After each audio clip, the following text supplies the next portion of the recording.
Welcome to the channel. In today's video, we're going to be installing the Tor browser inside Kali Linux. We're going to be using the instructions right out of the official documentation from kali.org.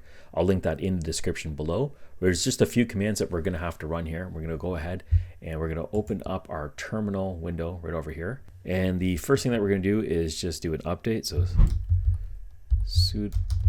sudo space app space update, and then hit enter. It's going to ask you for the password. If you're using the default password, it's going to be Kali, and it's going to go ahead and do that. Okay, so that is done, and now we're going to go ahead and install the browser. So we're going to type in sudo app install space -y, then tor browser-launch. Okay, and these commands will be listed in the description below. Go ahead and hit enter. Okay, and now we're ready to run it. So we're going to type in tor browser-launcher and hit enter.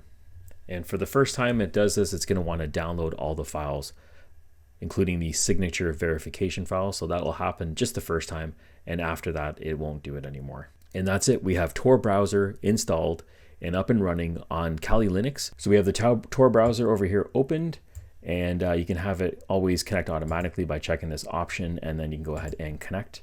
And it's going to establish a connection. Just takes a minute. This progress bar will go across the top. Okay, so it did not connect on my first attempt. We can try a bridge. We have the option to select different regions in here. I'm just going to try to bridge to the United States, so I'll click on that and we'll see what happens here.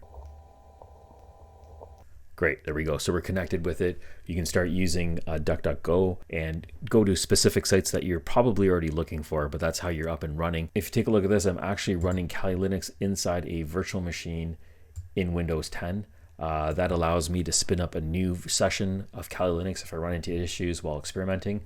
I definitely suggest that. So if you're interested in that, you can check out this video and I'll walk you through those steps. If you have any other questions, you can go ahead and put them in the comments below. Thank you for watching. Catch you on the next one.